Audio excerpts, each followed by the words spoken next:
Hey, so tonight we're going to dive into what dating was like in the Victorian era, and trust me, if you think modern dating is complicated with all the apps and mixed signals, wait until you hear about the maze of etiquette books, chaperones and social rules that governed every single interaction between men and women in the 1850s.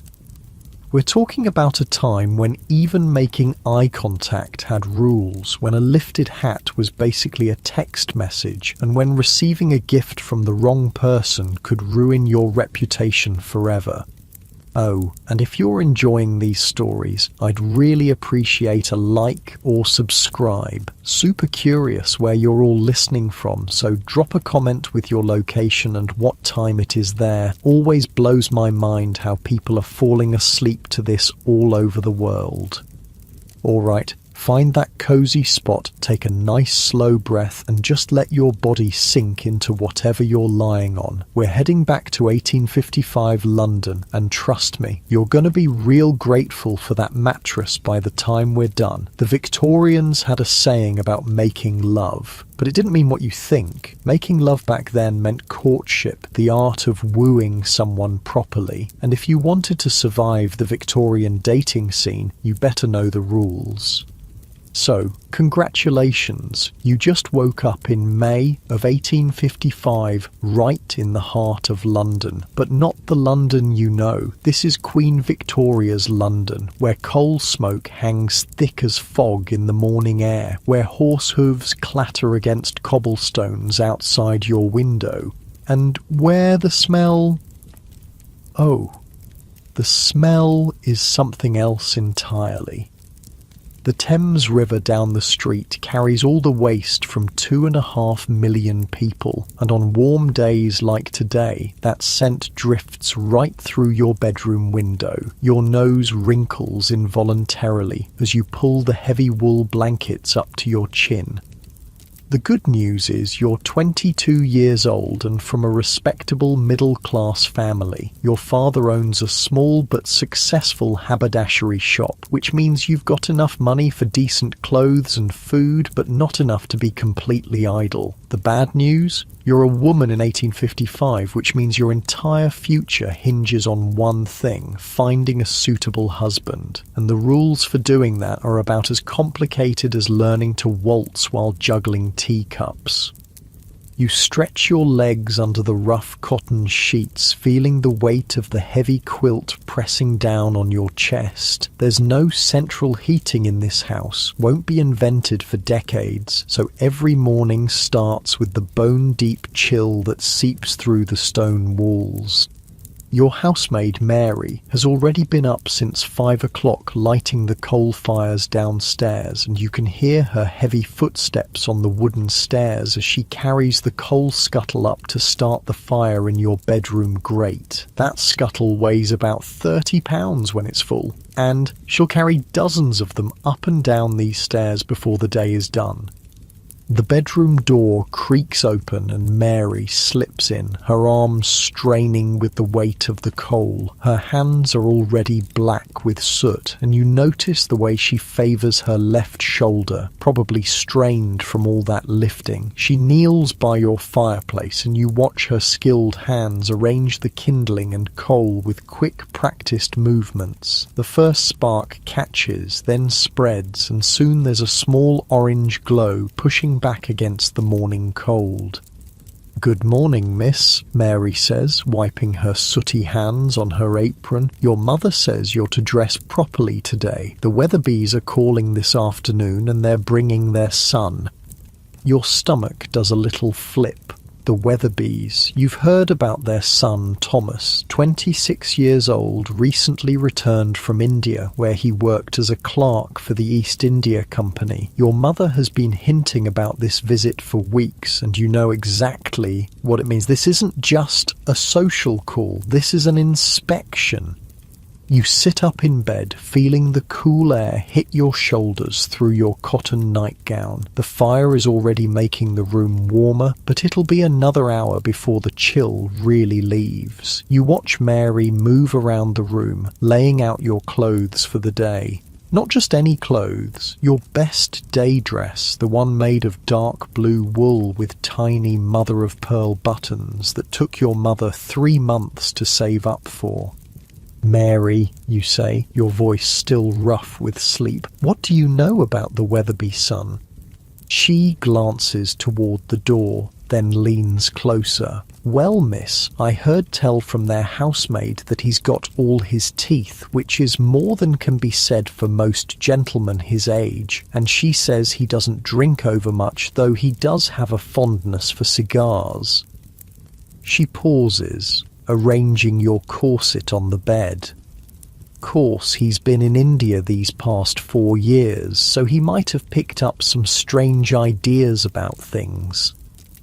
The corset. You look at it with resignation. Every morning Mary will lace you into this contraption of whale bones and cotton that squeezes your ribs until you can barely breathe properly. It's designed to give you that perfect hourglass silhouette that's fashionable right now, but it also means you'll spend the entire day feeling like someone's got their hands wrapped around your waist, squeezing gently but persistently. You swing your legs out of bed and your bare feet hit the cold wooden floor. The floorboards are wide planks of oak, polished smooth by decades of use, and they're always cold no matter how warm the fire gets. You stand up and Mary immediately starts unlacing your nightgown. This is normal. Privacy, as you know, it doesn't really exist for women. Mary has seen you naked thousands of times, and she'll continue to dress and undress you until you marry, at which point your husband's valet or your own lady's maid will take over. The chemise goes on first, a thin cotton undergarment that feels like wearing a tea towel, then the corset. Mary positions it around your waist and starts pulling the laces tight. With each tug, your breathing gets a little more shallow. By the time she's finished, you're taking small, careful breaths from the top of your lungs. Deep breathing is literally impossible in this thing. "Not too tight, Mary," you manage to say, though you both know it's already as loose as fashion will allow. "Course not, miss. Your mother specifically said you should be able to speak clearly when the gentleman calls." Next come the layers. First, a bustle pad that ties around your waist, essentially a small pillow that pushes your skirt out behind you in the fashionable bell shape. Then petticoats. 3 of them, each one adding bulk and weight. By the time Mary drops your dress over your head, you're wearing about 15 pounds of fabric, and that's before we even get to the shoes. The shoes are kid leather, soft and buttery to the touch, but completely flat. Heels won't become fashionable for another few decades. They button up the side with tiny pearl buttons that Mary fastens with a special hook. Your feet, encased in cotton stockings, feel secure, but not particularly comfortable. These shoes weren't made for walking long distances. They were made for sitting in parlours and taking short, graceful steps. While Mary pins your hair into the elaborate style that's currently fashionable, parted severely in the middle, then swept back into a low chignon with carefully arranged curls framing your face, you think about what this afternoon might bring. The Weatherby visit is essentially a job interview, except the job is wife, and the interview involves sitting in your family's front parlour making polite conversation while both sets of parents watch every word, every gesture, every expression. If Thomas Weatherby finds you suitable, he might ask your father for permission to call on you. If your father agrees, then begins the formal courtship process, which could last anywhere from a few weeks to several months. During this time, you'll never be alone with him. Every conversation will happen under the watchful eye of a chaperone, usually your mother or your maiden aunt Caroline, who lives with your family and has strong opinions about everything. Mary finishes with your hair and steps back to examine her work. You look at yourself in the small hand mirror on your dressing table. The face staring back at you is pale, fashionably so, since tanned skin means you work outdoors like a servant. Your lips are their natural colour, since makeup is considered improper for unmarried ladies. Your eyebrows are your own, dark and well-shaped. The overall effect is meant to suggest innocence, modesty, and good breeding. "You look lovely, miss," Mary says, and you can tell she means it. "Now, shall I bring up your breakfast?" Breakfast arrives on a tray: porridge with a small amount of cream, toast with butter, and tea that's strong enough to strip paint. The porridge is filling but bland. The toast is actually quite good. The bread was baked fresh this morning by the cook, and the tea is exactly what you need to wake up fully. You eat carefully, mindful of your tight corset and the fact that any spill will show on your dark dress. After breakfast, your mother appears in your doorway. At 45, she's still an attractive woman, though the years of childbearing and constant worry about money have etched fine lines around her eyes. She's wearing her second best dress, dark brown wool with black trim, and her hair is arranged in a style similar to yours, but more severe. "Good morning, dear," she says, stepping into your room and closing the door behind her. "We need to have a little talk before this afternoon." You set down your teacup and give her your full attention. These little talks usually contain important information. "Now you know why the Weatherbees are coming," she begins, settling herself on the edge of your bed. "Thomas needs a wife and you need a husband. It's a practical arrangement, but that doesn't mean it can't be a pleasant one if you both conduct yourselves properly." She pauses, smoothing her skirt. "I've been corresponding with Mrs. Weatherby, and she's told me some things about her son that you should know. He's well educated, he has prospects for advancement in his company, and he's saved a considerable amount of money during his time in India. He's also, according to his mother, eager to settle down and start a family." You nod, though your stomach is doing nervous little flips. Starting a family? That's a polite way of referring to the physical aspects of marriage that no one ever discusses directly, but that hover over every courtship like a shadow. "Now, there are some rules you absolutely must follow this afternoon," your mother continues. "First, you must not accept any gifts from him, no matter how small. A gentleman should not be giving gifts to a lady he's not engaged to, and accepting them suggests that you're encouraging his attentions inappropriately."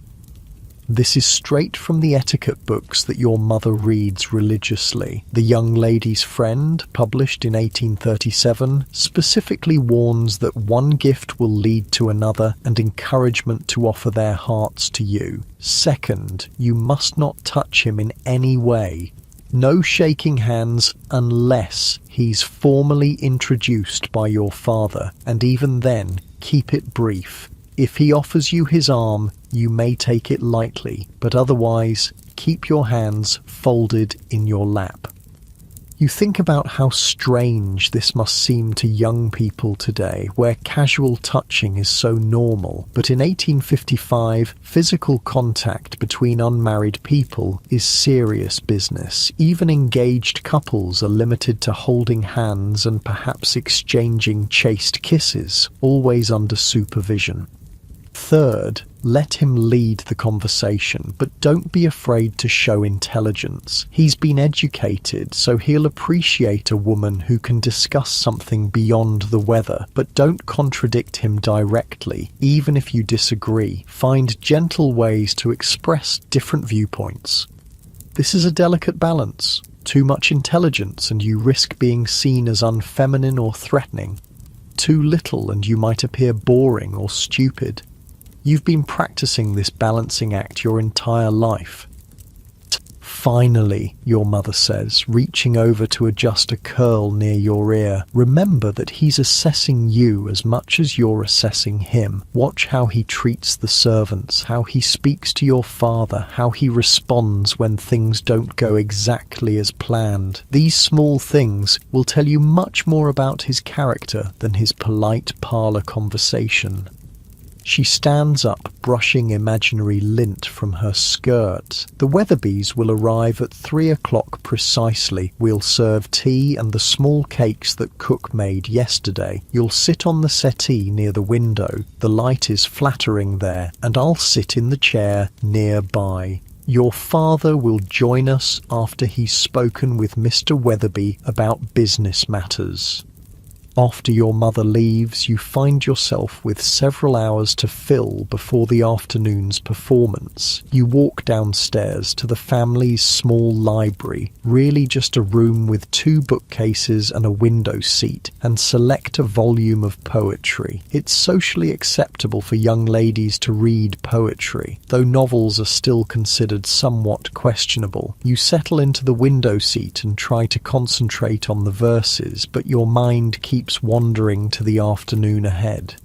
The house around you is coming to life. You can hear Cook banging pots in the kitchen as she prepares the midday meal. The housemaid is sweeping the front steps, a job that has to be done twice daily because of all the coal smoke and horse droppings in the street. Your father is in his study, going over the shop's account books.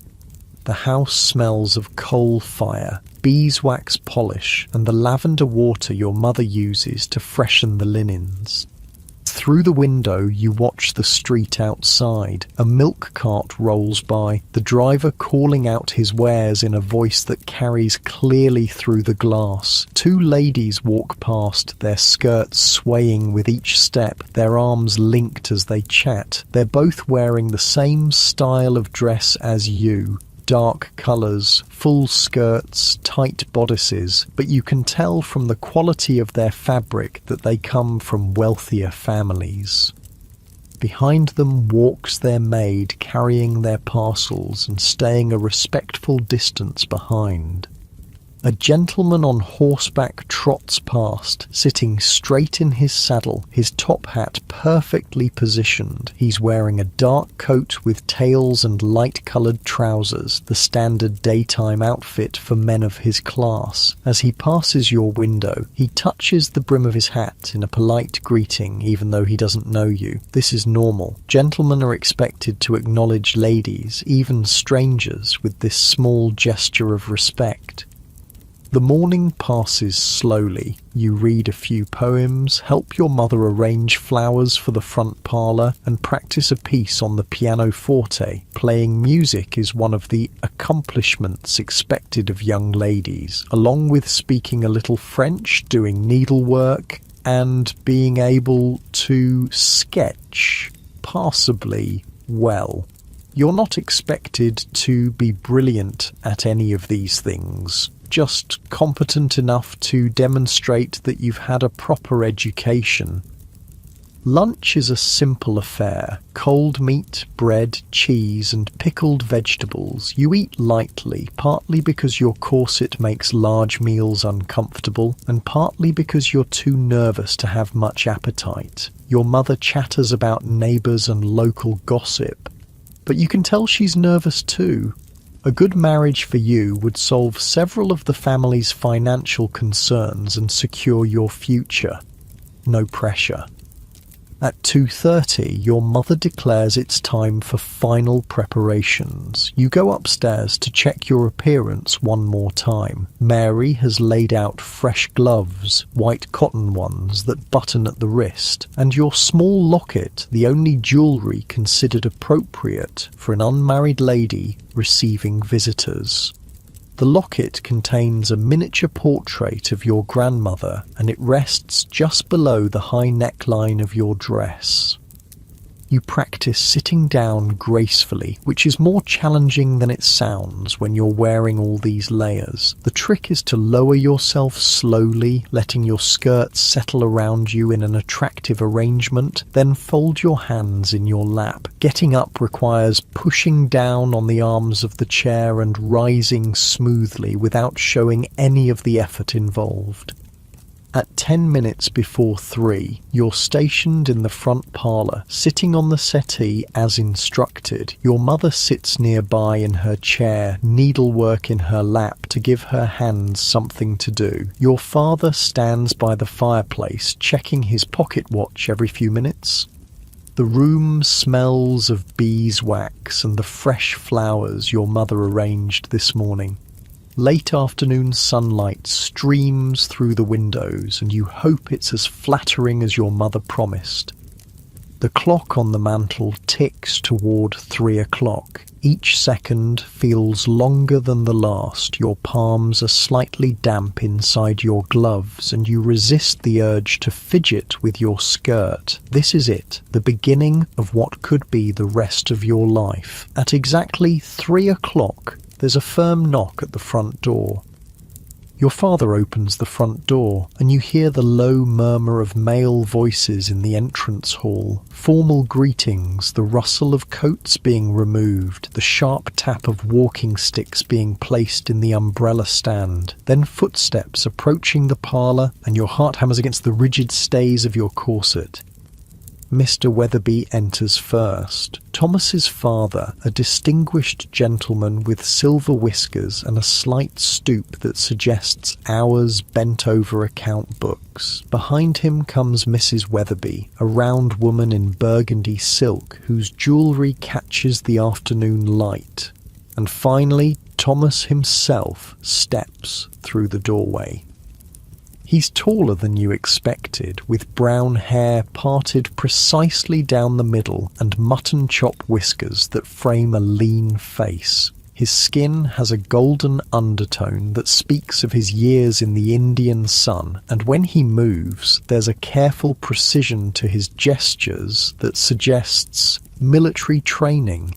He's wearing a black frock coat that reaches his knees, grey trousers, and a white shirt with a high collar that looks like it might strangle him if he turns his head too quickly. Mr. and Mrs. Weatherby, your father says formally, may I present my wife, Mrs. Hartwell, and my daughter, Miss Eleanor Hartwell. You rise from the settee, slowly, gracefully, letting your skirt settle around you as you've practiced 1,000 times. You offer a small curtsy, just a dip of your knees and a slight incline of your head. Too deep would suggest you're of lower status, too shallow would appear disrespectful. Miss Hartwell, Mrs. Weatherby says warmly, what a pleasure to finally meet you. Thomas has been quite eager for this introduction. Thomas steps forward and offers a brief bow. Miss Hartwell, his voice is deeper than you expected, with just a hint of an accent you can't quite place, perhaps picked up during his time overseas. Mr. Weatherby, you reply, meeting his eyes briefly before lowering your gaze. Direct eye contact is acceptable for the initial greeting, but prolonged staring would be considered brazen.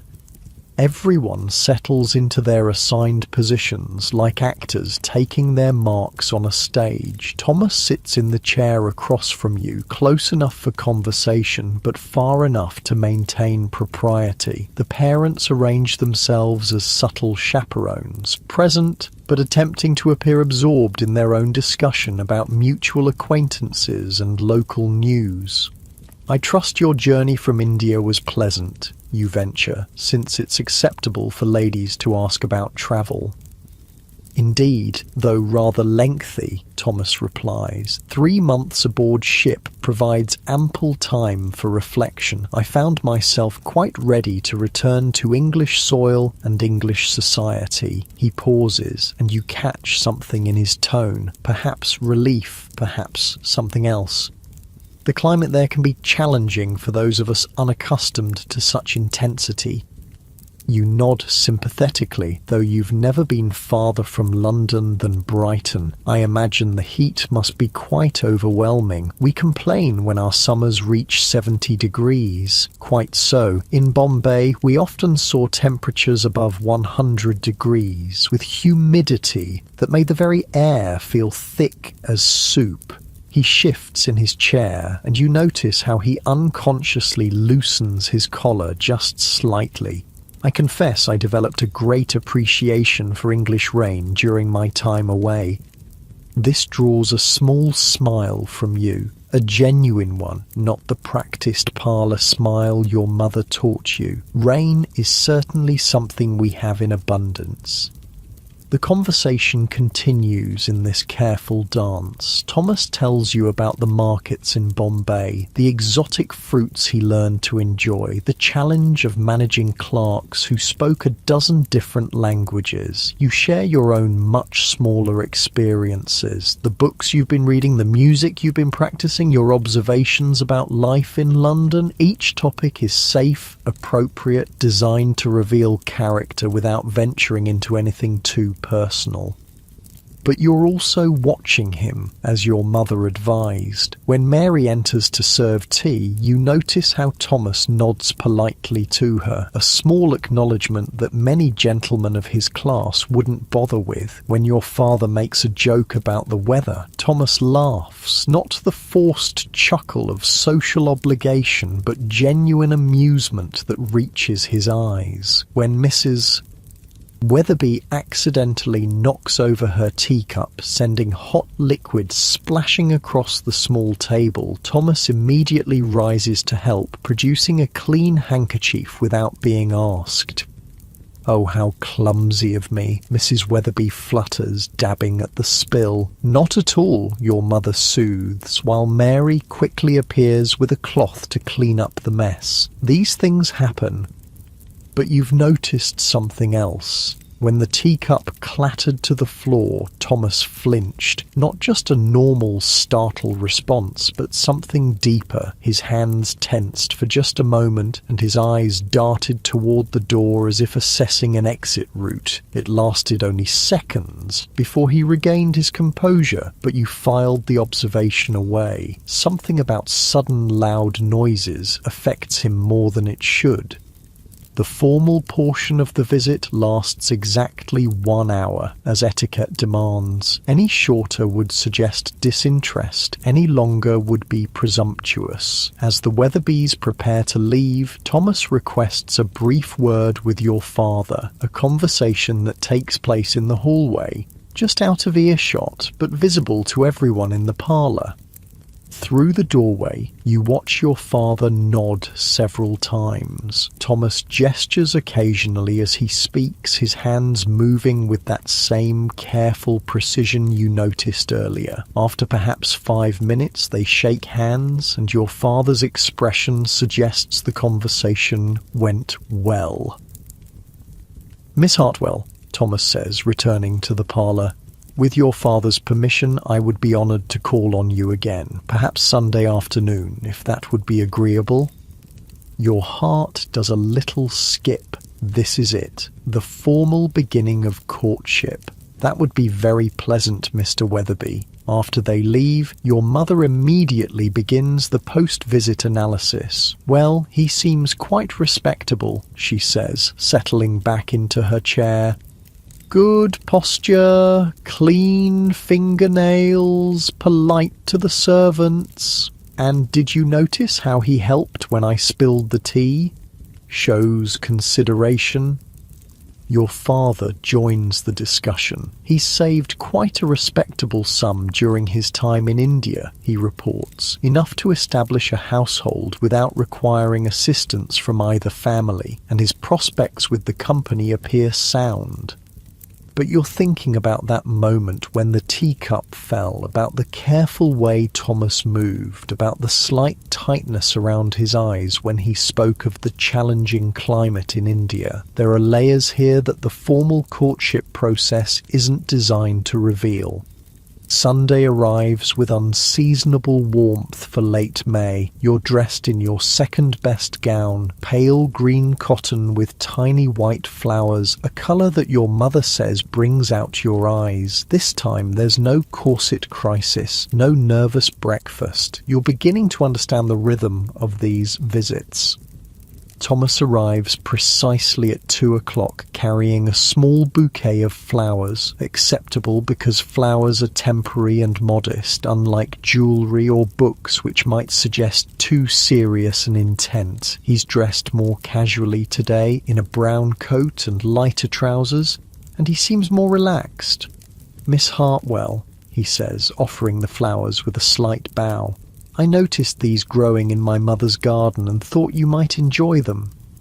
They're sweet peas, delicate purple and white blossoms that smell like springtime and innocence. As you take them, your gloved fingers brush his for just an instant, and you feel a small electric shock that has nothing to do with static from your wool dress. They're lovely, you say, burying your face in the fragrant petals to hide the flush you feel rising in your cheeks. Sweet peas are my favourites." "I hoped they might be," he says, and there's something in his tone that suggests this choice wasn't as casual as he made it seem.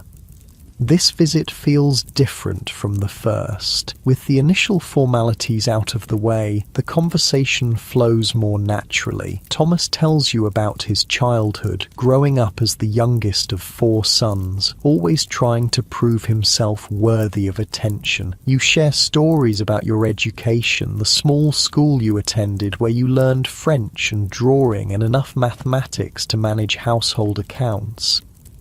"I confess," Thomas says during a lull in the conversation, "I find London quite overwhelming after 4 years in smaller communities. The noise, the crowds, the pace of everything. Sometimes I wonder if I've forgotten how to be properly English." There's a vulnerability in this admission that surprises you. Gentlemen aren't supposed to express uncertainty or weakness, yet here he is, acknowledging that the transition home hasn't been as smooth as expected.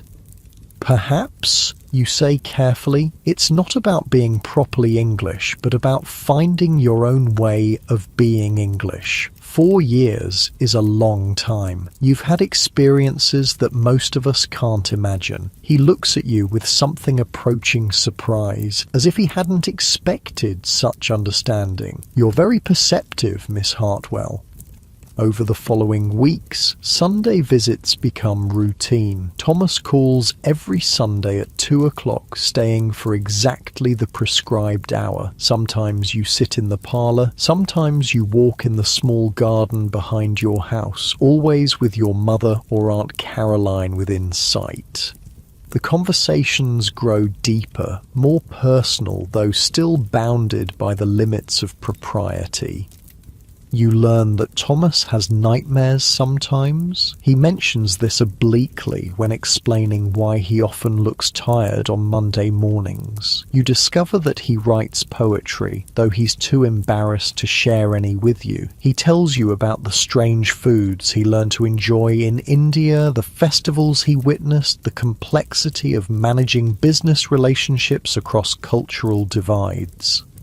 In return, you share your own carefully guarded thoughts, your frustration with the limits placed on women's education, your secret ambition to travel, to see places beyond London's sooty borders, your love of novels, though you're careful not to mention the more scandalous ones you borrow from your friend Catherine. During your 4th Sunday visit, Thomas makes a request that sends your pulse racing.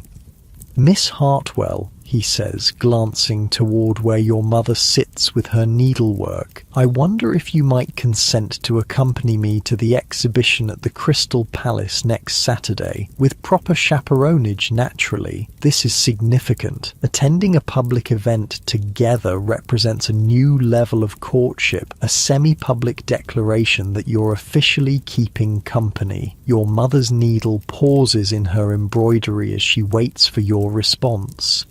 I would be delighted, you say, trying to keep your voice steady despite the flutter of excitement in your chest.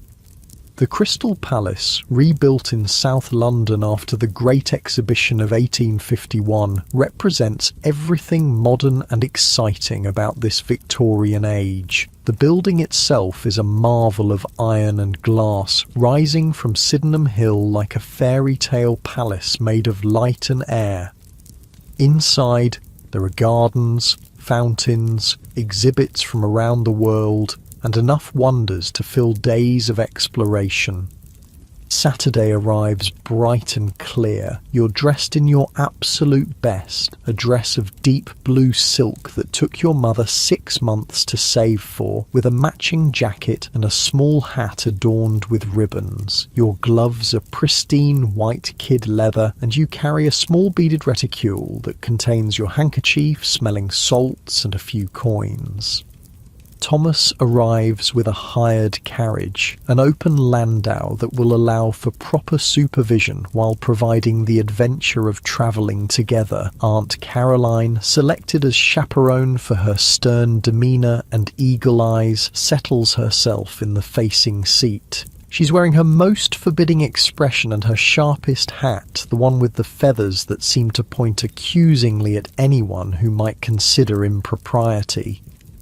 The drive through London is an adventure in itself. The streets teem with traffic, carriages, omnibuses, carts and riders on horseback, all competing for space on roads that were never designed for such volume. Street vendors call out their wares: fresh flowers, penny a bunch, hot pies, meat pies, sweep your chimneys, soot away.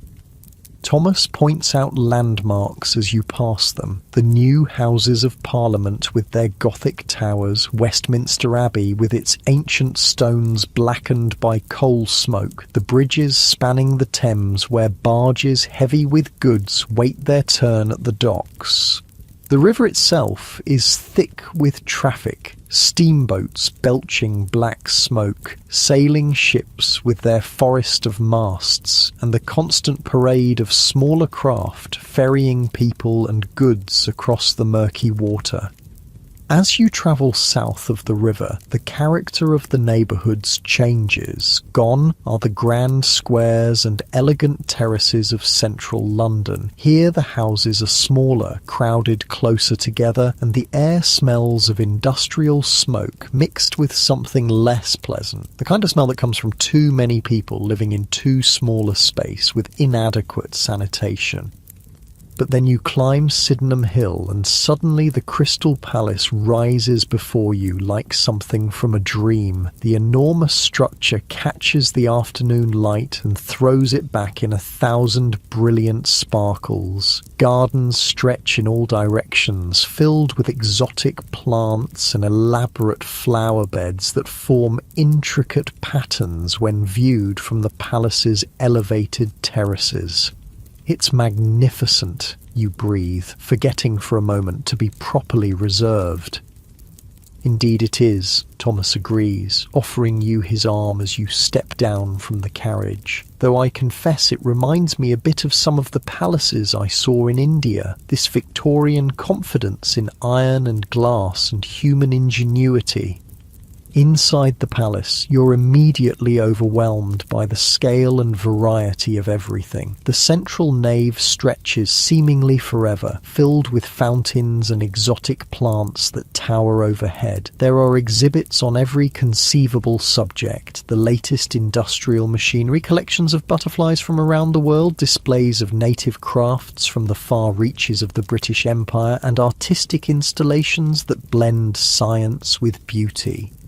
Thomas guides you through the crowds with careful attention to your comfort. When the press of people becomes too thick, he steers you toward quieter alcoves. When you pause to examine a particularly interesting display, he waits patiently without hurrying you along. When Aunt Caroline declares herself in need of refreshment, he immediately locates a tea room where she can rest her feet.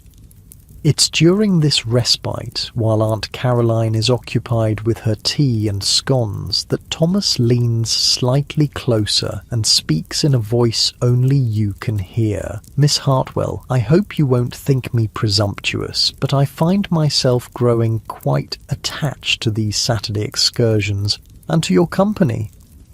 Your heart stops, then starts again at double speed. This is approaching the territory of declarations, of serious intent. You glance quickly at Aunt Caroline, but she's absorbed in her methodical destruction of a currant scone. "I have enjoyed them as well," you say quietly, your voice barely above a whisper. "I had hoped," he begins, then stops himself. "That is, I wonder if you might consider, but perhaps this is not the proper venue for such discussions." You understand perfectly. He's testing the waters, approaching the question of engagement without actually asking it yet. According to all the rules, such conversations should happen first with your father, then with you, and certainly not in a public tea room with your aunt 3 feet away. "Perhaps," you say carefully, "such discussions might be more appropriately held in a more private setting." The look that passes between you carries enough electricity to power the palace's new gas lights. He understands that you're not rejecting his implied suit, merely suggesting proper protocol, relief and something deeper. Anticipation, affection flicker across his features.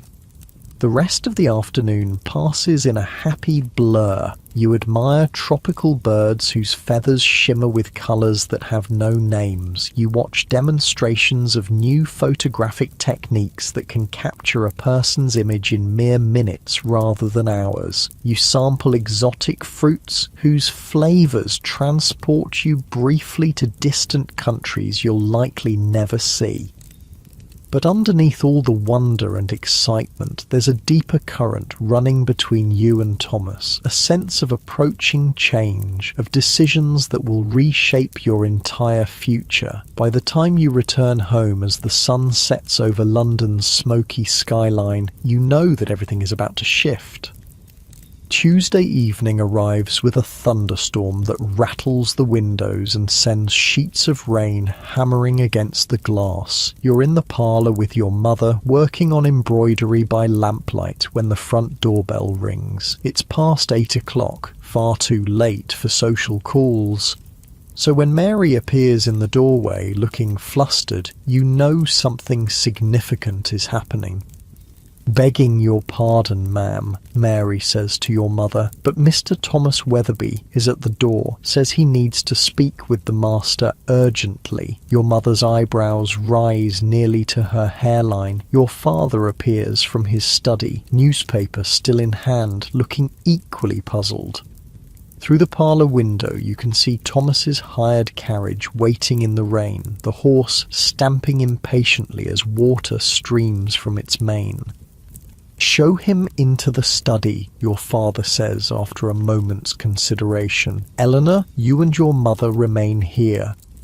But of course you strain to hear every sound from across the hall. The murmur of male voices, serious and low, your father's occasional "indeed," and Thomas's longer responses that you can't quite make out. The conversation lasts nearly 20 minutes, an eternity when you're sitting with your embroidery hoop forgotten in your lap, your heart beating fast enough to make the cameo brooch on your collar tremble.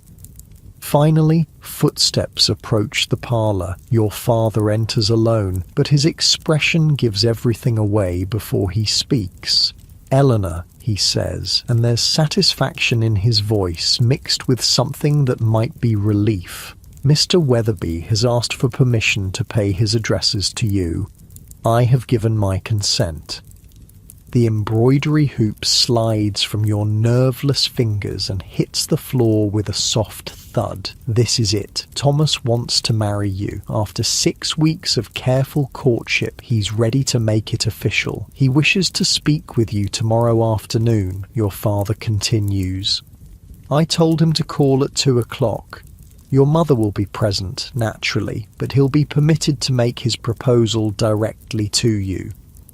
Your mother lets out a little squeak of excitement that she immediately tries to suppress. "Oh, Eleanor, we must decide what you'll wear, and we should have cook prepare something special, and perhaps we should move the good china from the cabinet to—" "Mother," you interrupt gently, though your own excitement is making your hands shake slightly.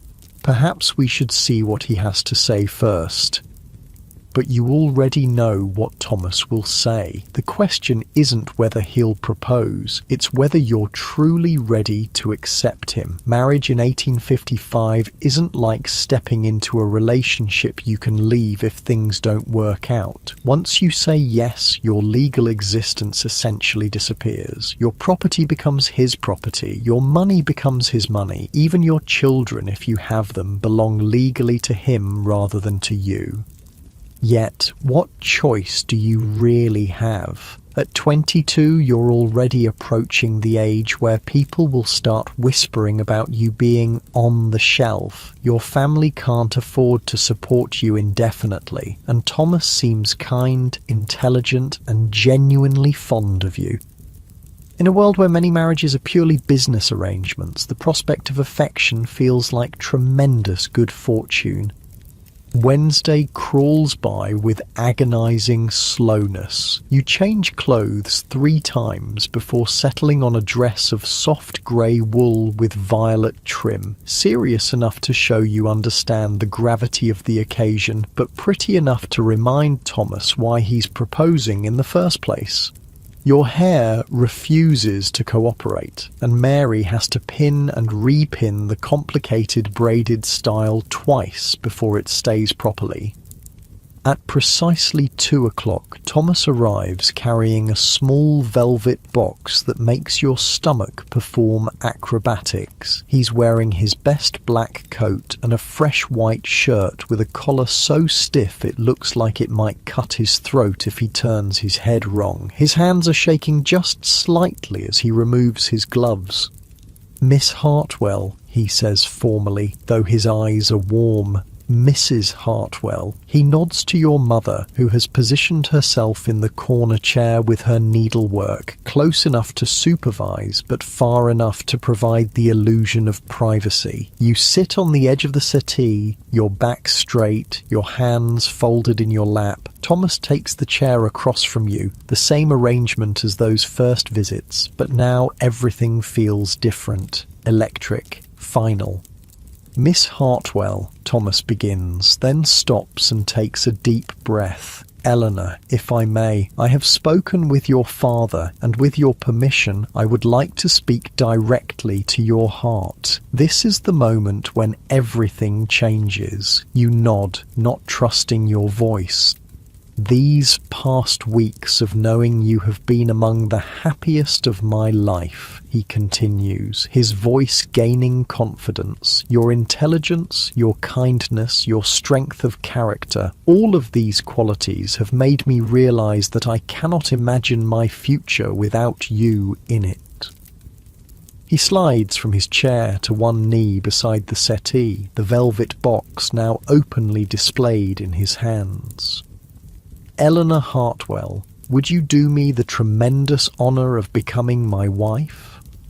The ring inside the box is modest but beautiful, a small diamond surrounded by tiny pearls set in yellow gold. It's not flashy or ostentatious, but it's clearly been chosen with care and represents a significant expense for a man in Thomas's position. "Yes," you whisper, then find your voice.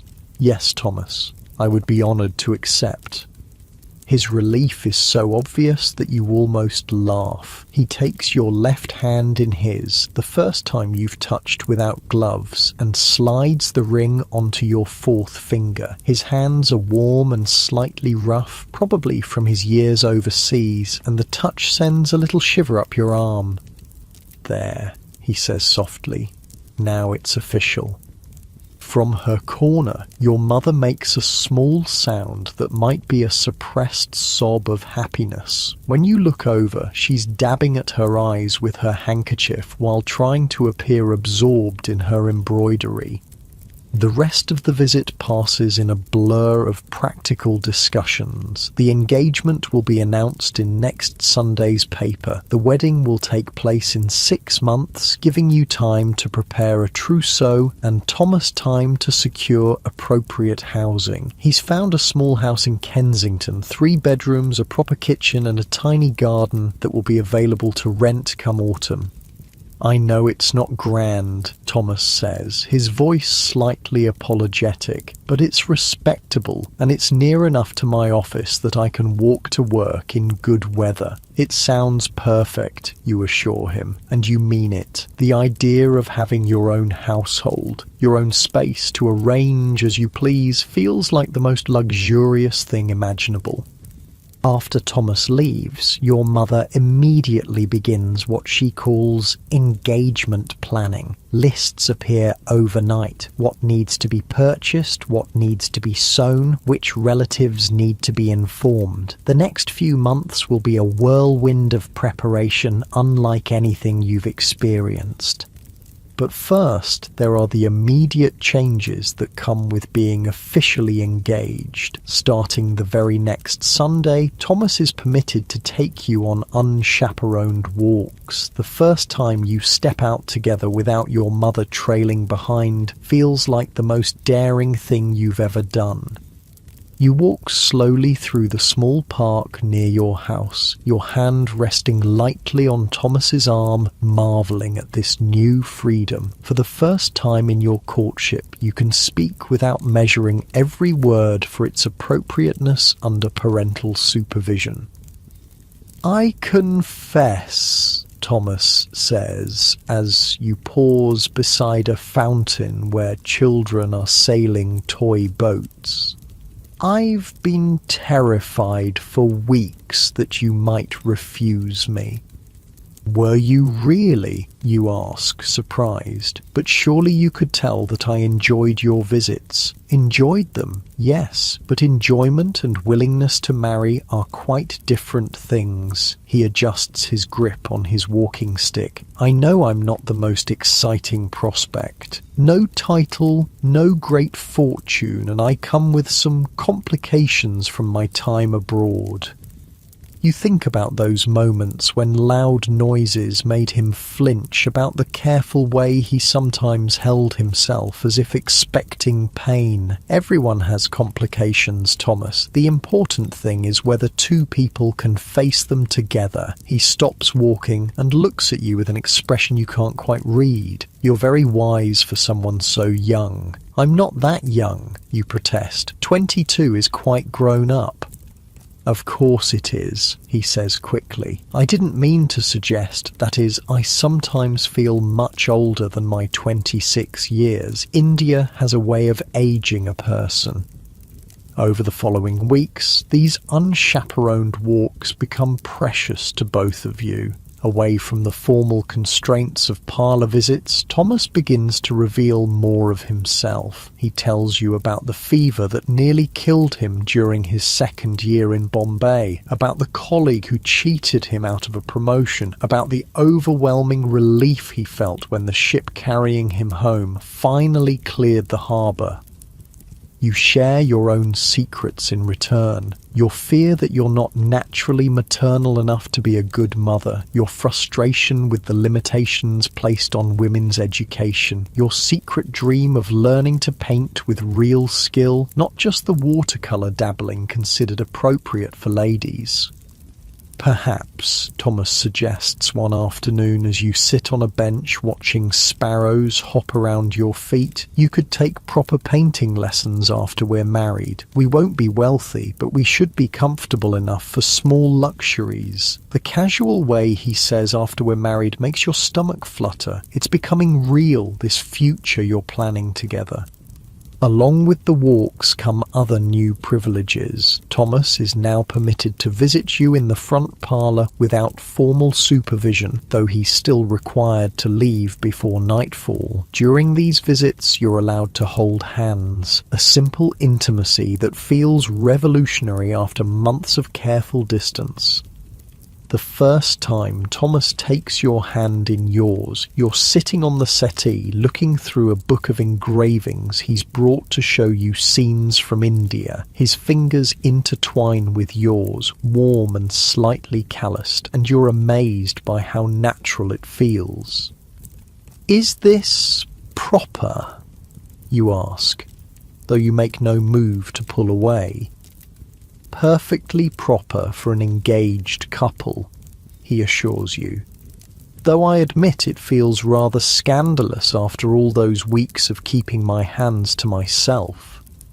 You laugh, and the sound seems to surprise both of you. It's been a long time since you've laughed freely in Thomas's presence. Most of your interactions have been so careful, so measured, but engagement has brought a new ease to your relationship. The letters start arriving the very week of your engagement. According to Victorian tradition, engaged couples are expected to write to each other regularly, especially when separated by business or family obligations. Thomas's work requires him to travel to the company's offices in Manchester for a week, and suddenly you're learning to express your feelings on paper. "My dear Eleanor," his first letter begins, "I have been gone only 2 days, yet I find myself missing our conversations more than I anticipated. Manchester is a busy city, full of the noise and smoke of industry, but I confess I would trade all its bustling energy for another quiet walk through your neighbourhood park." You spend an entire evening crafting your response, filling 3 pages with your own careful handwriting. You tell him about the books you're reading, the changes your mother is making to the house in preparation for the wedding, the small daily details that seem meaningful when shared with someone who cares about them. These letters become the foundation of your deepening relationship. In writing, Thomas is more eloquent than in person, less constrained by the formal requirements of polite conversation. He writes about his hopes for your marriage, his plans for the house in Kensington, his gradual readjustment to English life after his years abroad. You discover that you too express yourself more freely in writing. You tell him about your fears as well as your hopes, your questions about what married life will actually entail, your excitement about having a home of your own to manage. The gift exchanges begin in earnest as well. Beyond the engagement ring, Thomas presents you with a small locket containing his photograph, a formal portrait showing him in his best coat, looking serious and slightly younger than his actual age. You reciprocate with your own photograph, taken at a studio in town, wearing your best dress and your most composed expression. But the most intimate gift is yet to come.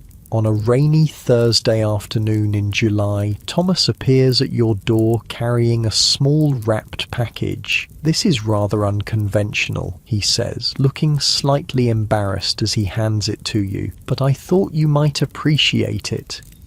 Inside the package is a leather-bound journal, its pages blank and waiting. But what makes it special is the inscription on the first page, written in Thomas's careful script, for Eleanor to record all the thoughts too precious for ordinary conversation. You run your fingers over the smooth leather cover, touched by the thoughtfulness of the gift. "It's beautiful, Thomas. Thank you." "I have one just like it," he admits. "I thought perhaps we might both keep journals during our engagement, not to share necessarily, but to help us think through all the changes ahead." That night, alone in your bedroom, you make the first entry in your new journal. You write about the strange mixture of excitement and terror that comes with approaching marriage, about your growing affection for Thomas, about the overwhelming nature of all the decisions that need to be made. The summer passes in a blur of preparation and anticipation. Your mother drags you to endless fittings for your wedding dress and the new clothes that will form your married wardrobe. The dress itself is a confection of white silk and Brussels lace that cost more than your father's shop earns in 2 months, but it's considered essential for maintaining the family's social standing.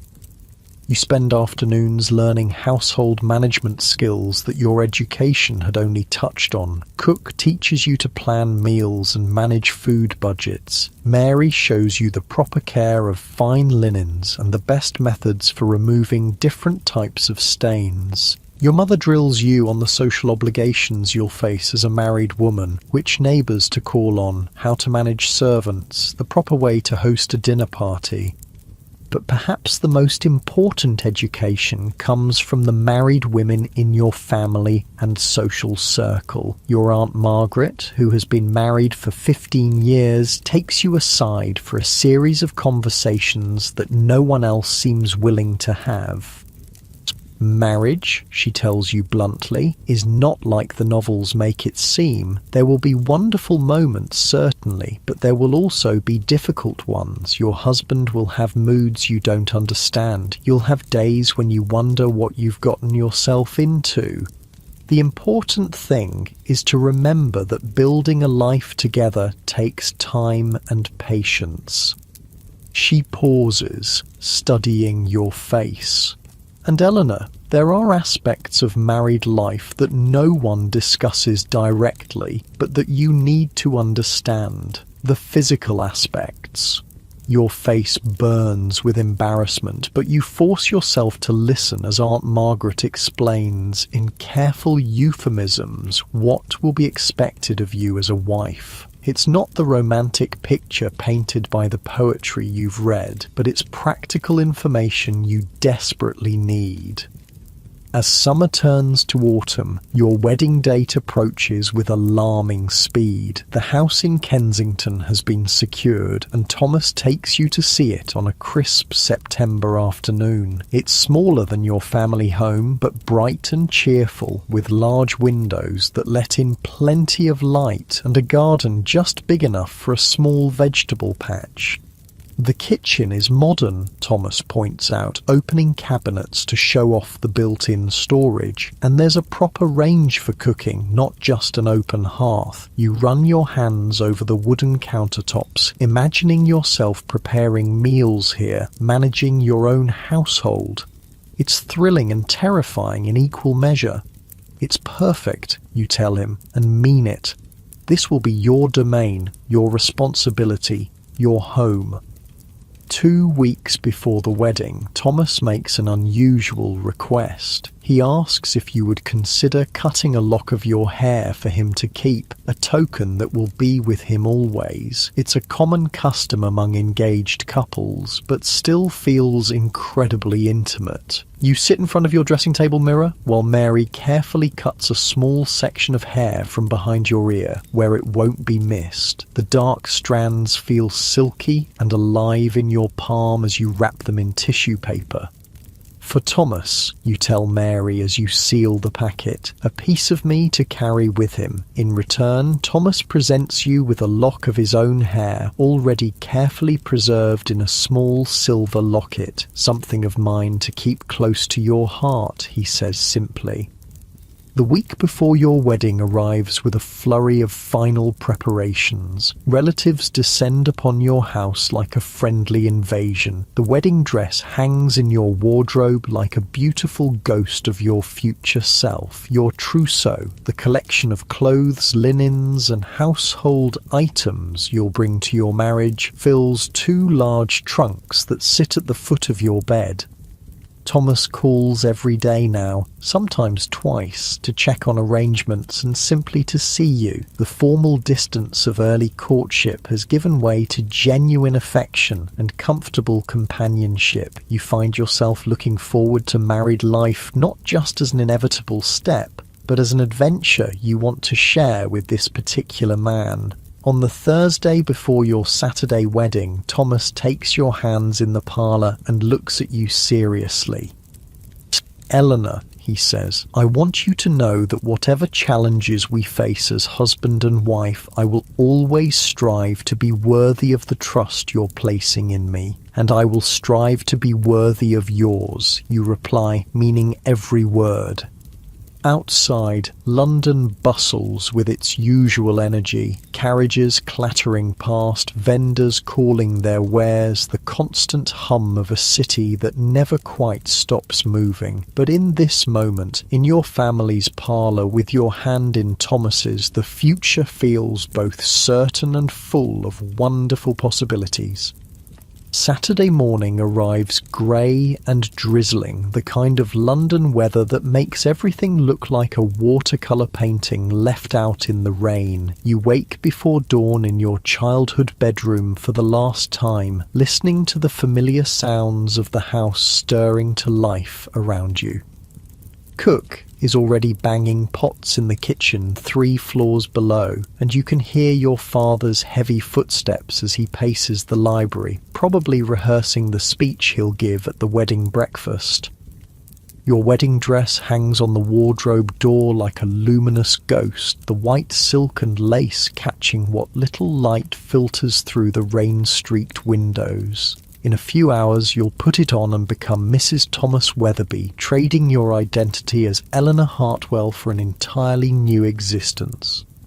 Mary appears with your breakfast tray, but the usual porridge has been replaced with delicate toast points and weak tea, your mother's concession to the likelihood that your nervous stomach won't tolerate anything heavier. Your hands shake slightly as you lift the teacup, and you notice Mary watching you with something between excitement and sympathy.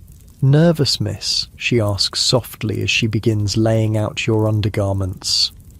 Terrified, you admit, then immediately feel guilty for the confession. Young ladies are supposed to approach marriage with joy and anticipation, not gut-churning fear, but Mary just nods knowingly. "That's natural, miss. My sister said the same thing on her wedding morning.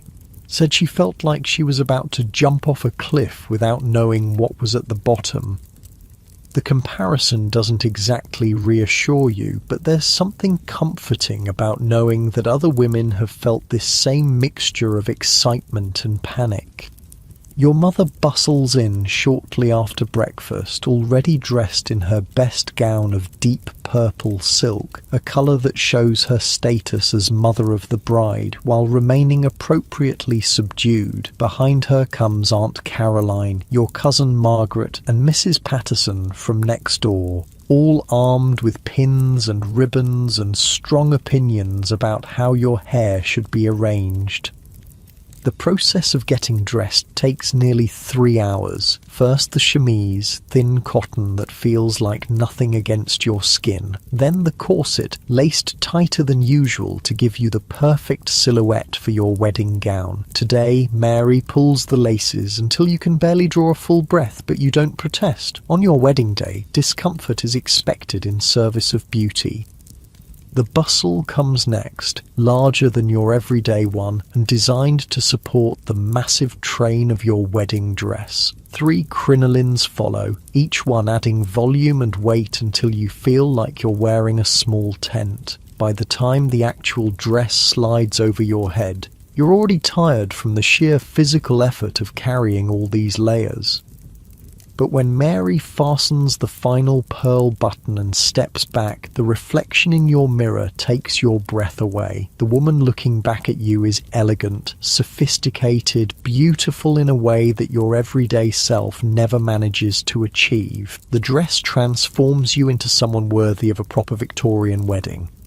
Your hair has been arranged in an elaborate style, with white silk flowers woven through the braids and curls. A delicate veil of Brussels lace, borrowed from your grandmother's wedding ensemble, cascades from a small tiara that catches the lamplight. Your only jewellery is Thomas's engagement ring and a simple strand of pearls that belonged to your mother.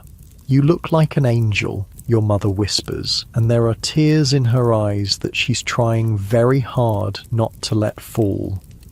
The carriage ride to St. George's Church feels both endless and far too short. Your father sits beside you, unusually silent, occasionally reaching over to pat your gloved hand. Through the rain-spattered windows, you watch London go about its Saturday business. Street vendors still calling their wares, children dodging puddles, the constant flow of life that will continue exactly as before, even though your entire world is about to change. The church looms ahead, its stone facade darkened by years of coal smoke, but still impressive in its Gothic grandeur. Carriages line the street outside, and you can see wedding guests hurrying through the rain, their umbrellas creating a forest of black silk.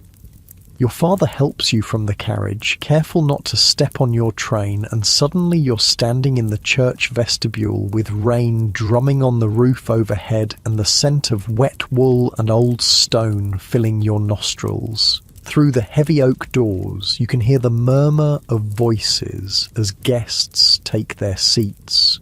"Ready, my dear?" your father asks, offering you his arm. You nod, not trusting your voice, and the doors swing open.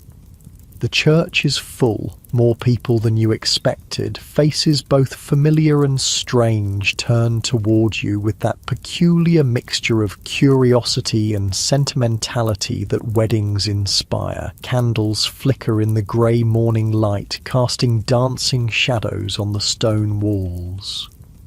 The organist begins the processional, and suddenly you're walking down the aisle on your father's arm, your train rustling behind you like autumn leaves. But all you can see is Thomas standing at the altar in his best black coat with his hands clasped behind his back. When your eyes meet his, he smiles. Not the formal social smile you've grown accustomed to, but something warmer and more personal. Something that says this isn't a performance or a social obligation, but the beginning of something real between the two of you. The ceremony itself passes in a blur of ancient words and ritual responses. You hear yourself promising to love, honour and obey, to cleave unto Thomas, forsaking all others, to accept him as your wedded husband until death parts you. The weight of these vows settles around your shoulders like a heavy cloak, but when Thomas slips his mother's gold wedding band onto your finger, his hands are steady and warm.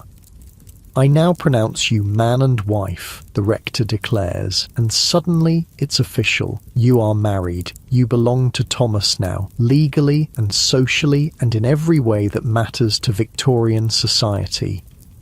The kiss Thomas gives you is brief and chaste, appropriate for a church full of witnesses, but you feel the promise of more intimate moments in the gentle pressure of his lips against yours. When you turn to face the congregation as Mr. and Mrs. Weatherby, the world looks slightly different than it did an hour ago. The wedding breakfast takes place at your family home, which has been transformed for the occasion. The dining room table groans under the weight of an elaborate feast: roasted fowl, ham glazed with honey, fresh bread still warm from the oven, jellies and custards, and a three-tiered cake decorated with sugar flowers that look almost real enough to smell. But you can barely eat between the tight corset and the nervous energy that hasn't left you since morning. You sip champagne, a rare luxury that makes your head feel light and floaty, and smile until your cheeks ache as guests offer congratulations and advice. Uncle William, slightly red-faced from his own encounters with the champagne, insists on giving an impromptu speech about the sanctity of marriage and the duties of wives. Aunt Margaret regales you with stories about the early days of her own marriage, most of which involve domestic disasters and misunderstandings that seem hilarious in retrospect, but probably weren't at the time. Thomas stays close to your side throughout the reception, occasionally touching your hand or murmuring reassurances when the social obligations become overwhelming. You notice how he deflects the more intrusive questions about your wedding trip and future plans, protecting your privacy even in the midst of celebration. As the afternoon wears on and the guests begin to drift away, the reality of what comes next starts to settle in. Tonight, you'll sleep in your new home as Thomas's wife. The physical intimacies that Aunt Margaret alluded to in her careful conversations will become reality. The abstract concept of marriage will transform into daily domestic life with this man you've known for only a few months. By 5 o'clock, the last of the guests have departed, leaving behind a house that looks like a party battlefield. Empty glasses, crumpled napkins, chairs pushed askew. Your mother is already directing the servants in cleaning up, but her eyes keep drifting to you with a mixture of pride and something that might be worry. "Time to change into your travelling dress," she says gently, and suddenly your throat feels tight with unshed tears. The travelling dress is practical dark green wool with a matching jacket, designed for the carriage ride to your new home and the beginning of your new life. As Mary unlaces your wedding gown for the last time, you feel like you're shedding one identity and stepping into another. Your father loads your trunks into Thomas's hired carriage while your mother fuses over final details. Do you have your gloves, your reticule, the small bag of personal items you'll need for tonight? Each question feels loaded with meaning you're not quite ready to examine. The goodbyes are harder than you expected. Your parents stand on the front steps, your mother crying openly now, your father attempting stoic dignity but not quite succeeding. This house has been your entire world for 22 years, and now you're leaving it forever. "Write to us soon," your mother calls as the carriage pulls away. "And remember what I told you about being a good wife." Thomas takes your hand as the familiar streets of your childhood disappear behind you. "Are you all right?" he asks softly. "I think so," you say, though you're not entirely sure. "It's just, everything is different now." "Yes," he agrees, "but different can be good, can't it?" The house in Kensington looks smaller than you remembered, but welcoming in the early evening light. Smoke rises from the chimney, suggesting that Mrs. Davies, the housekeeper Thomas hired, has been preparing for your arrival. The front garden is tidy with late-blooming roses that smell sweet despite the earlier rain. Thomas helps you from the carriage, and you notice how carefully he guides you up the front steps, as if you might break. The front door opens before you reach it, revealing Mrs. Davies, a comfortable-looking woman in her 50s with greying hair and kind eyes. "Welcome home, Mrs. Weatherby," she says, and the title sounds strange in your ears. You are Mrs. Weatherby now. Eleanor Hartwell no longer exists. The house has been prepared for your arrival with obvious care. Fresh flowers in the front parlour, a fire burning cheerfully in the grate, the scent of something delicious coming from the kitchen. Mrs. Davies leads you through rooms that are now yours to arrange and manage, explaining the household routine she's established and asking about your preferences for meals and daily schedules.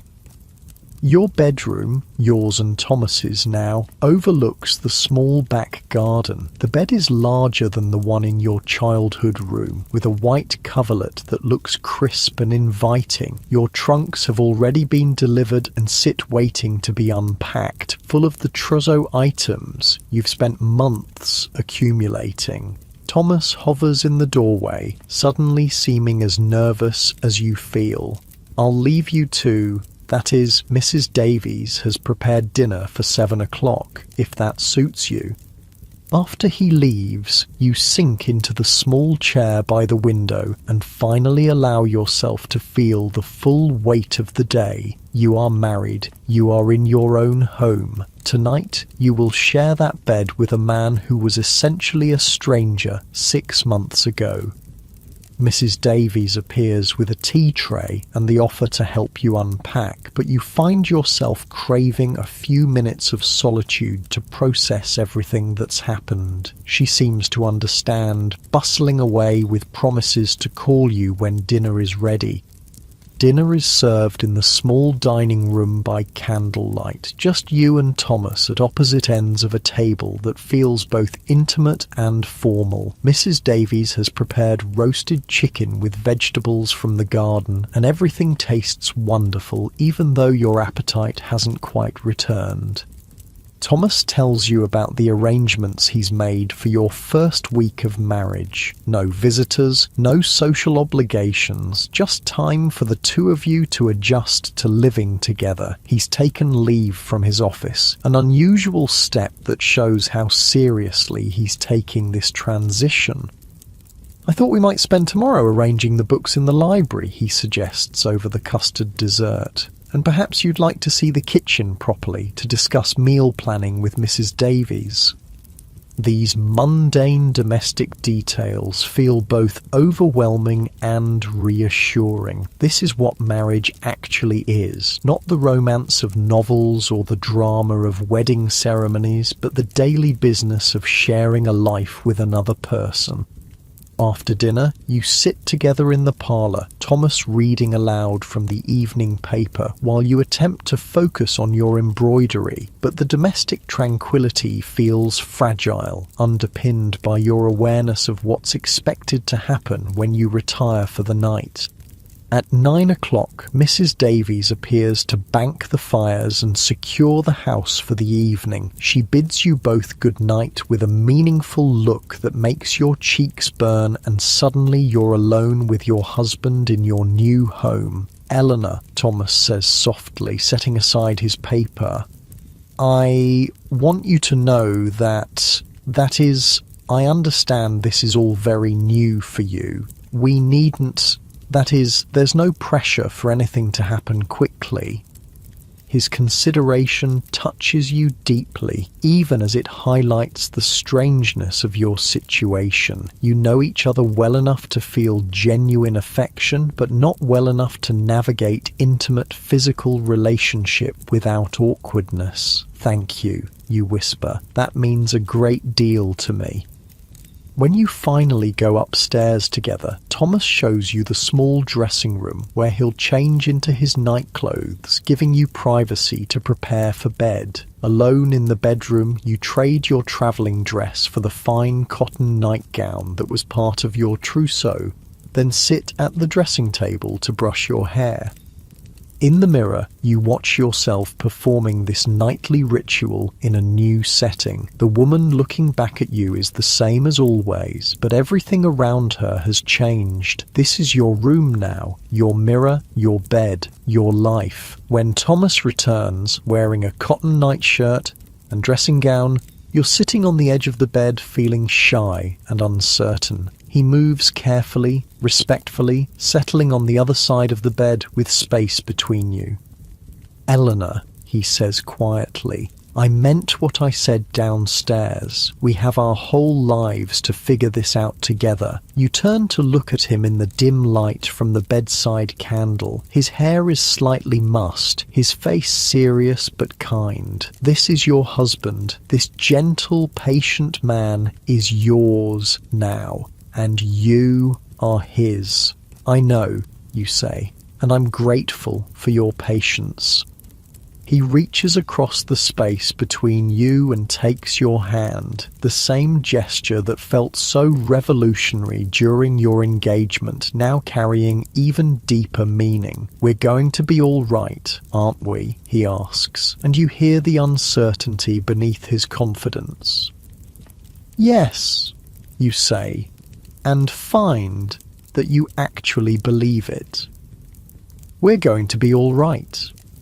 The first days of marriage pass in a blur of domestic adjustment and small discoveries. You learn that Thomas likes his coffee strong and black, that he hums unconsciously while shaving, that he sometimes talks in his sleep, usually numbers and dates from his work accounts.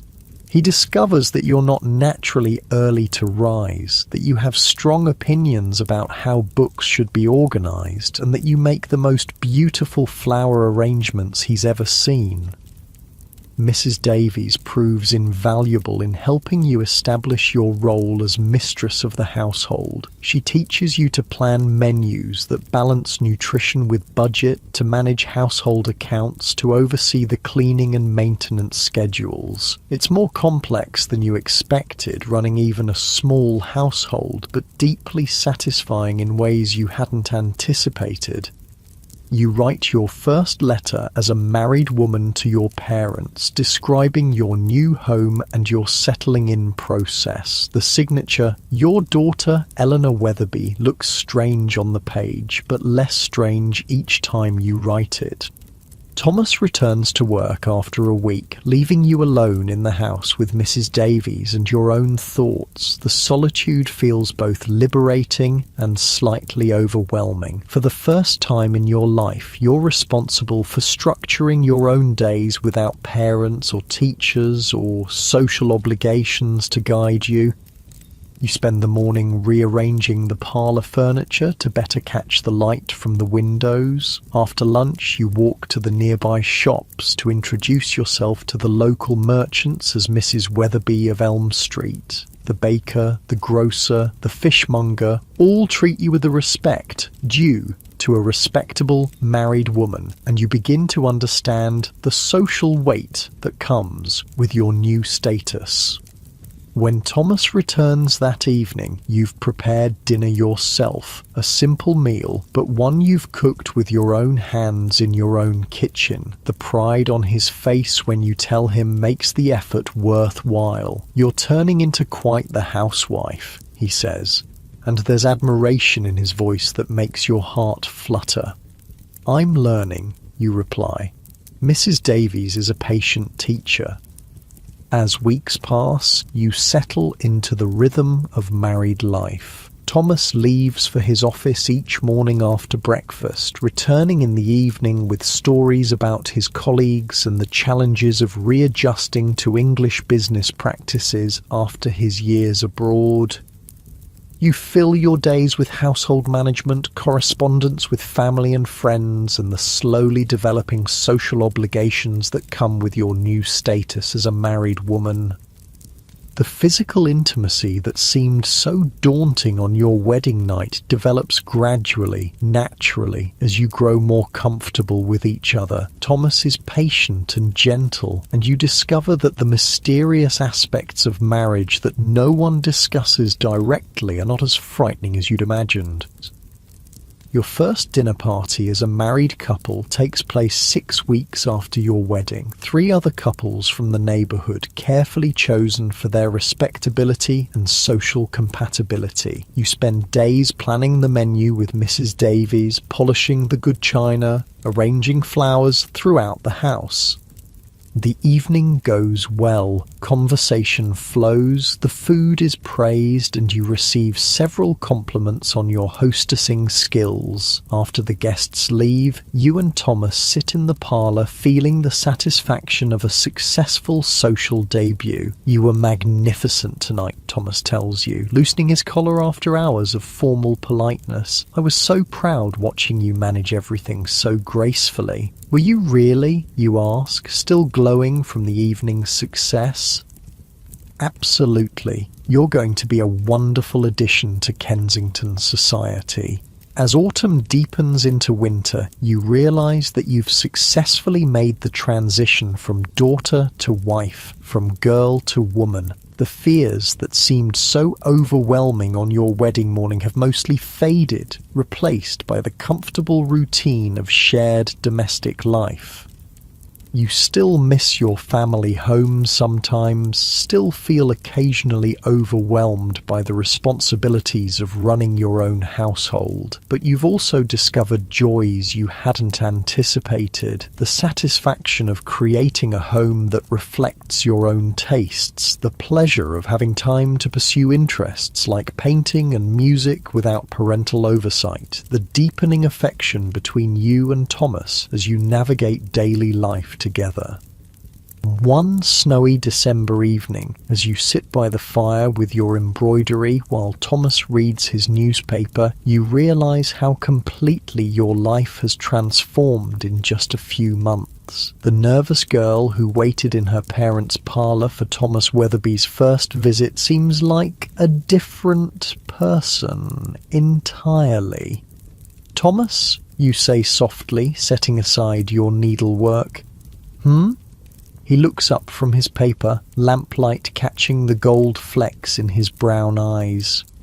"I just wanted to say I'm happy, truly happy." His smile spreads slowly across his face, transforming his serious expression into something warm and boyish. "So am I, my dear, so am I." Outside, London sleeps under its blanket of snow, but inside your small house in Kensington, you've built something precious together, a life that's entirely your own.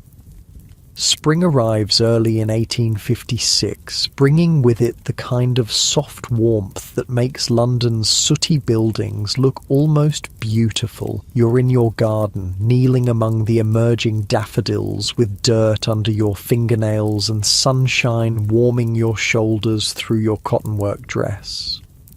This is a freedom you never had as an unmarried woman, the simple pleasure of getting your hands dirty in your own soil.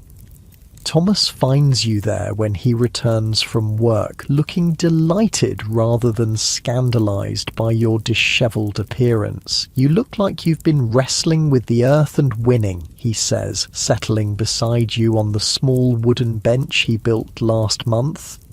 "The roses needed pruning, and Mrs. Davies mentioned that the vegetable patch could use attention," you explain, wiping your hands on the old apron you've started wearing for garden work. "I discovered I rather enjoy it."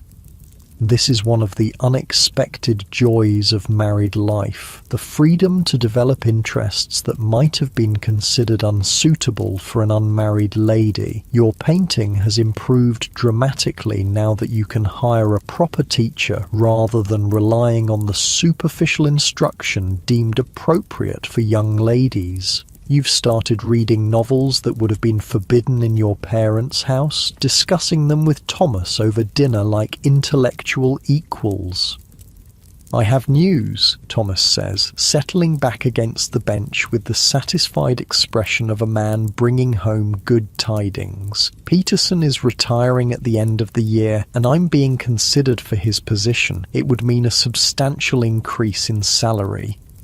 Your heart skips with excitement. Peterson's position would make Thomas a senior clerk with real responsibility and prospects for further advancement. More importantly, it would provide the financial security to start thinking about expanding your little household. "Thomas, that's wonderful. Do you think you'll get it?" The manager seemed encouraging, he says, trying to contain his optimism but not quite succeeding. "He mentioned that my experience in India gives me advantages over the other candidates. Over dinner that evening, you discuss what Peterson's position might mean for your future. A larger house, perhaps, with room for the children you both want. The ability to hire additional help for Mrs. Davies. Maybe even a small carriage of your own, instead of relying on hired vehicles for longer journeys.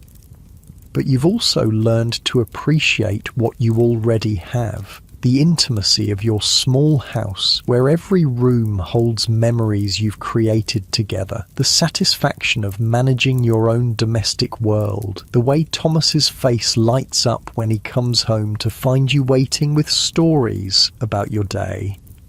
Your first wedding anniversary approaches in the autumn, and you find yourself marvelling at how completely your life has transformed. The nervous bride who could barely breathe in her wedding corset has evolved into a confident woman who runs her household with skill, maintains her own social connections, and has learned to navigate the physical and emotional complexities of marriage with growing ease.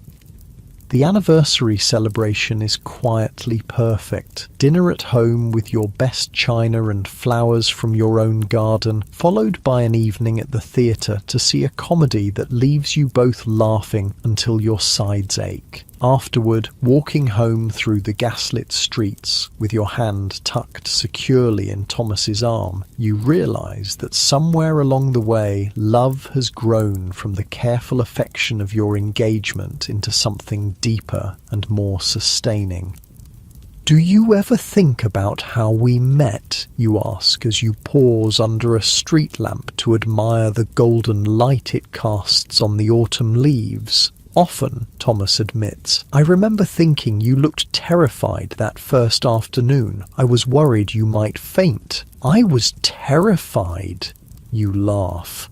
"I'd never spoken to a man I wasn't related to without my mother hovering 3 feet away. And there you were, asking about my reading and actually listening to the answers. You were the first woman I'd met who spoke to me like I was a person rather than a potential husband," he says, his voice growing more serious. "Most of the other young ladies I was introduced to seemed more interested in my prospects than in me." This honesty is another gift of marriage, the ability to speak frankly about feelings and experiences that social convention would never have allowed during courtship. You've learned that Thomas sometimes still wakes from nightmares about his time in India, that he occasionally struggles with melancholy during London's grey winter months. He's discovered that you have a quick temper when truly provoked, that you can be stubbornly independent about household decisions, and that you sometimes cry over novels even when you know the characters aren't real. These imperfections, rather than diminishing your affection, have somehow deepened it. Love, you've learned, isn't the dramatic passion of romance novels, but the steady comfort of being truly known by another person. Winter brings unexpected challenges when Thomas falls ill with a fever that keeps him bedridden for nearly 2 weeks. For the first time, you experience the fear that comes with genuine partnership, the terrifying realization that your happiness depends on another person's well-being.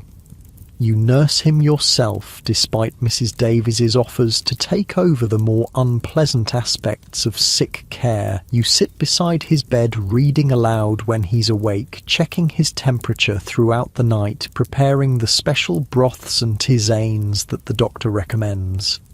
When the fever finally breaks and Thomas's eyes focus clearly on your face for the first time in days, you understand something fundamental about the vows you spoke in that flower-filled church.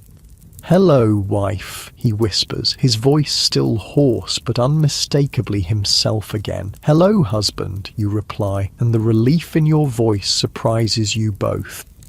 His recovery is slow but steady, and during the long afternoons when he's well enough to sit up but not strong enough for normal activities, you spend hours talking about things you've never discussed before, your childhood fears and dreams, his experiences during the voyage to India, the homesickness that nearly overwhelmed him during his first months abroad, the different futures you both imagined before you met each other. "I used to think I might remain unmarried," you confess one grey February afternoon as you sit beside his chair, mending one of his shirts. "Become one of those independent women who travel and write books and scandal the neighbours." "You still could," Thomas says quietly. "Write books? I mean, you have intelligent observations about everything you read." The suggestion startles you. Writing books is something respectable women simply don't do, except for moral instruction or children's stories, but the idea plants itself in your mind like a seed waiting for the right conditions to grow. When spring returns, it brings Thomas's promotion and the salary increase that comes with it. You celebrate by taking a week's holiday in Brighton, your first trip together since your wedding. The seaside town is fashionable with couples your age, and you enjoy the novelty of being tourists together, exploring the pier and the shops, walking along the beach where the ocean stretches endlessly toward France. It's during this holiday that you realise you're probably expecting your first child. The signs are still subtle: a slight queasiness in the mornings, unusual fatigue, a sensitivity to certain smells that you've never experienced before. You decide to wait until you're certain before telling Thomas, but the possibility adds a golden edge to everything you see and do. Back in London, Dr. Matthews confirms your suspicions with the kind of gentle congratulations that doctors reserve for respectable married women. You're approximately 2 months along, he estimates, which means the baby will arrive sometime in early winter. That evening you break the news to Thomas over dinner, watching his face transform from confusion to understanding to joy so pure it makes your throat tight with emotion. "A baby?" he says, as if testing the words. "Our baby?" "Our baby," you confirm, and suddenly you're both crying and laughing at the same time. The pregnancy changes everything and nothing simultaneously. Your daily routines continue much as before, but now every decision is made with consideration for the child growing inside you. Mrs. Davies begins preparing the small room next to your bedroom as a nursery. Thomas becomes almost comically protective, insisting on carrying anything heavier than a teacup and worrying whenever you're out of his sight for more than an hour. Your mother visits more frequently now, full of advice about managing pregnancy and preparing for motherhood. Some of it is helpful, some of it consists of old wives' tales that Mrs. Davies quietly contradicts, but you appreciate the connection to the generations of women who've navigated this mysterious transformation before you. The physical changes are gradual at first, then increasingly obvious as summer progresses. Your dresses require careful alteration to accommodate your expanding waist. You develop strange cravings for foods you've never particularly enjoyed and sudden aversions to smells that never bothered you before. The exhaustion of early pregnancy gives way to a period of remarkable energy, followed by the increasing unwieldiness of your final months. Thomas adapts to each stage with patient consideration. When you can no longer bend over to tend your garden, he takes over the weeding and watering. When walking becomes uncomfortable, he suggests quiet evenings at home rather than social visits. When you become too large to comfortably share your usual chair in the parlour, he immediately purchases a wider one designed specifically for your changing needs.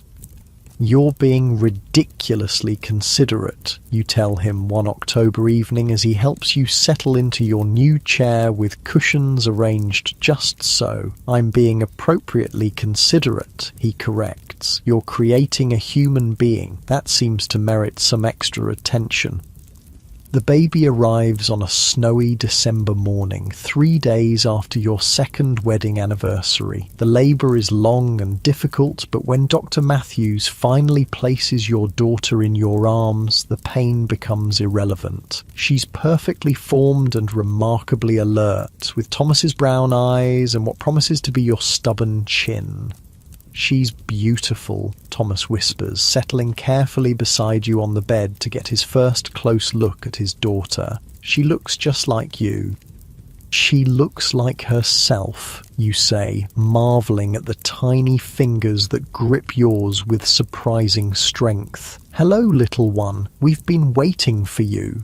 You name her Charlotte, after the author whose novels you've grown to love despite their scandalous reputation. "Charlotte Weatherby, a name that sounds both proper and slightly adventurous, which seems fitting for a daughter who arrived during a blizzard with obvious opinions about the timing.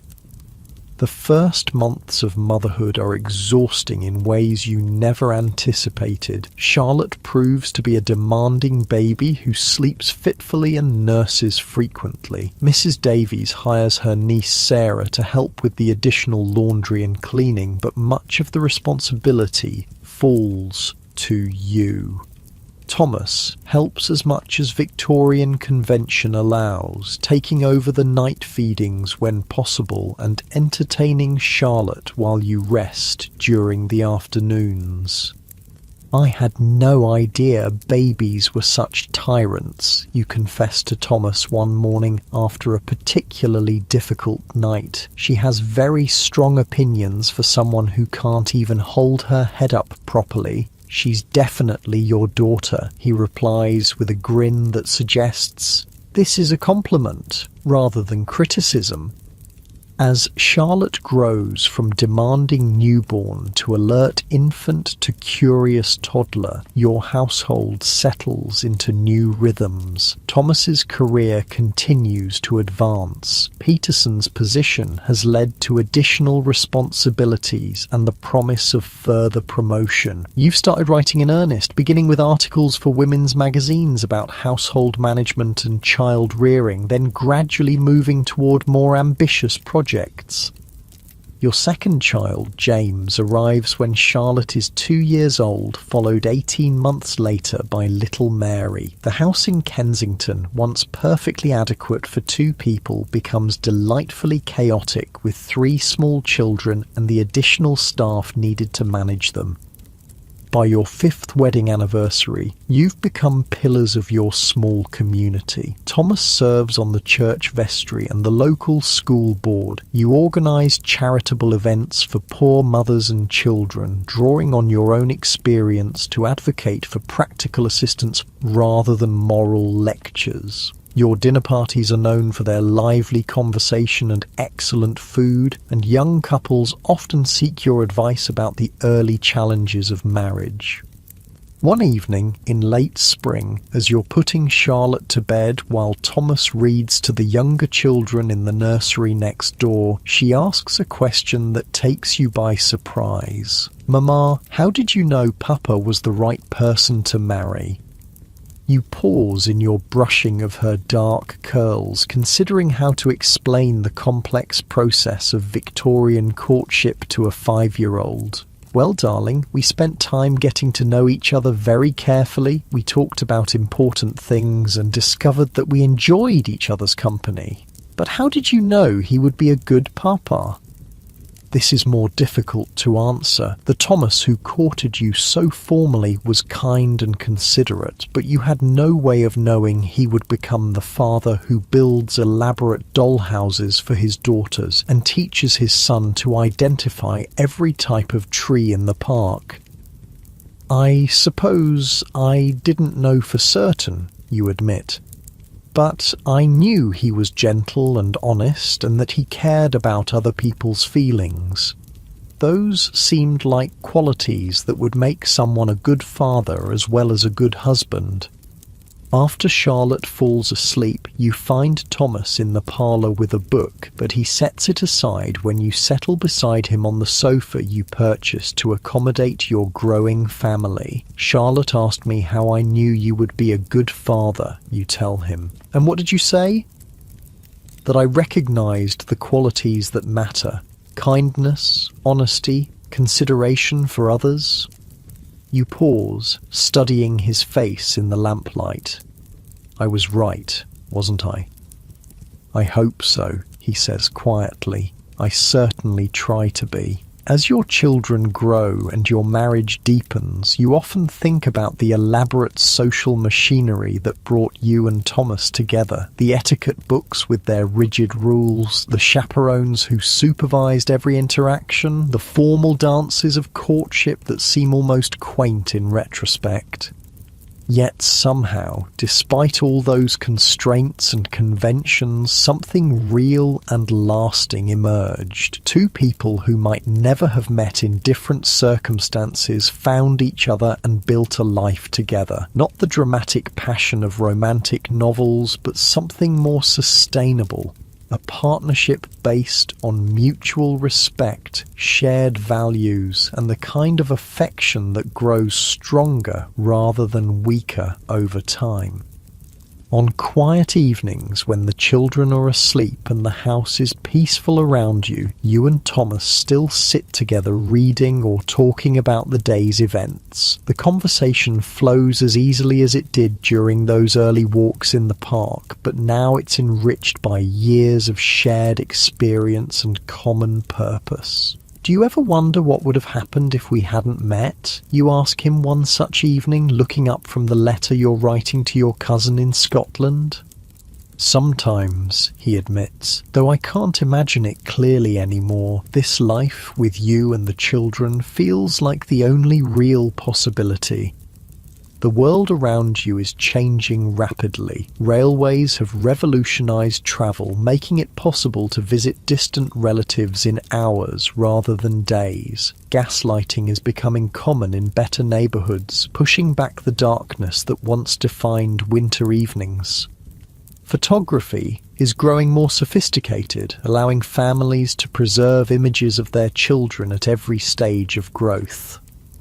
But the fundamental rhythms of domestic life remain constant. Children still need to be fed and clothed and educated. Households still require management and care. Marriages still depend on daily kindness and consideration between partners who have chosen to link their fates together. Looking back on your journey from nervous young woman to confident wife and mother, you're struck by how the elaborate social structures of Victorian courtship, for all their rigidity and artificiality, served an important purpose. They provided a framework within which two relative strangers could evaluate each other's character and compatibility before making a commitment that would shape the rest of their lives. The constraints that once seemed so oppressive, the constant supervision, the formal rules of interaction, the careful progression from acquaintance to engagement, created a space for gradual discovery. You and Thomas learned to know each other's minds before you shared physical intimacy, to appreciate each other's characters before you committed to a shared future. Modern young people, you suspect, might find such restrictions impossible to tolerate, but there was something to be said for the patience those conventions enforced, the careful building of relationship on a foundation of mutual respect and understanding. As you blow out the lamp and prepare to join Thomas upstairs, you feel a deep gratitude for the peculiar social machinery that brought you together. Without those etiquette books and chaperones, without the formal structure of calling hours and supervised walks, you might never have discovered that the serious young man from India and the nervous young woman from London could create something beautiful together. Your story began with a knock at the door on a spring afternoon in 1855, when two carefully dressed people sat in a flower-filled parlour and tried to determine whether they could build a life together. It continues now in a house full of children's laughter and the comfortable silence of a couple who have learned to be truly at home with each other.